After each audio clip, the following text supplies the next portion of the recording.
So I bought a Onewheel GT. I've never been on a one wheel before. I am not what you would call a board sports enthusiast. The last time I went snowboarding was I think it was probably 14. So kind of out of left field for me, and I was a little nervous about it. I didn't know if I'd be able to do it. Didn't know how much of a learning curve there would be. The future motion people who make the one wheel. They make it seem like it's going to be the easiest thing ever. But of course they would do that. They're trying to sell it to you. So I watched a lot of videos. I told myself, you can do this. And there we go. I was able to spend an afternoon in a mostly abandoned state park here in Northwest Washington. And just mess up a lot and fall off the board a lot. And that was a good use of time. I did, there were some things that I did. I don't know if these are good ideas or not. It's just what I chose to do. I practiced starting and stopping quite a bit, getting to grips with what exactly needs to happen in order for you to turn. Before I started, I thought that the heel side turns would be the hardest. So that's where you lean backwards to turn whichever way your back is facing. But I actually found that toe side was a little bit harder for me. So maybe that's normal. I have no idea. Maybe that's normal. But that is kind of what I ended up feeling. Yeah. So here I am. I apologize for the vertical. It was a mistake, but still going to use it. Just practicing going a little bit faster, slowing down, jumping off. People who know me won't be surprised I stopped for tea.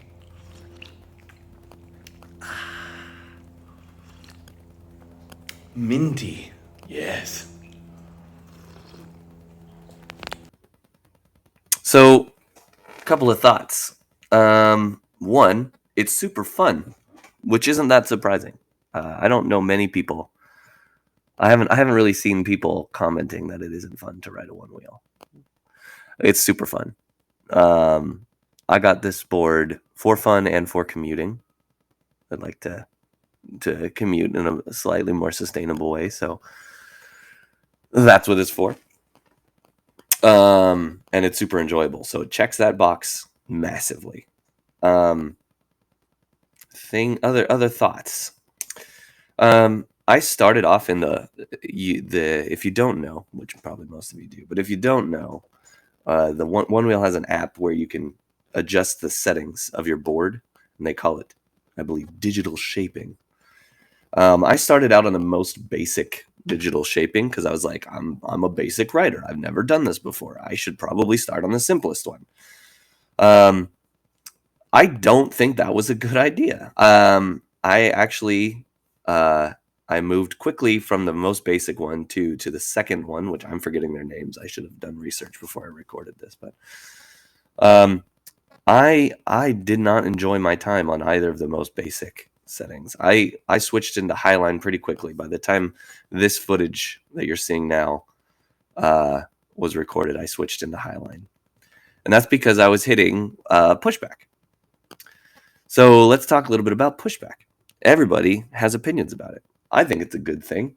I think it's great. I think the people who complain about it are probably pros, and that 99% of riders should be grateful that it's there. I'm definitely grateful it was there. However, on that very those basic shapings, it comes in at a lot lower speeds, and it was surprising.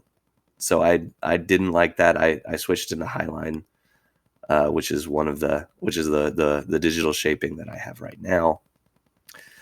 And that was a lot better. I felt a lot more confident once I switched into Highline. So I don't know if other people will have the same experience as me, but that was my experience. That's what I thought was a good call.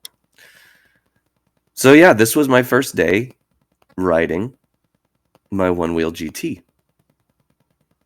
By the end of probably 4 hours, I was feeling pretty confident. Like I am not without, I know that I'm still very new and there's a lot for me to still learn, but I was feeling pretty good. I was comfortable getting up to speed, slowing down.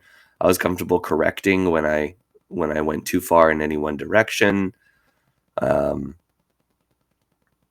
Yeah, it was great.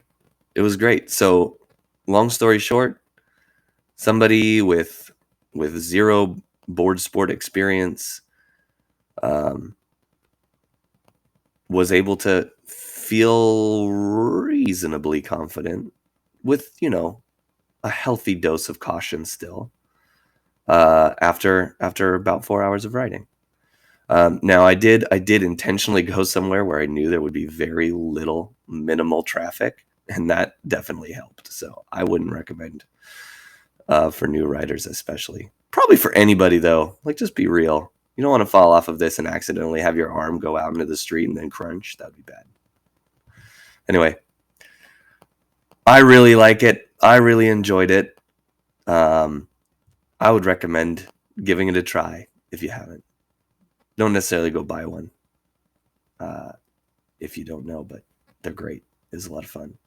It's 2 thumbs way, way up. Oh, yes.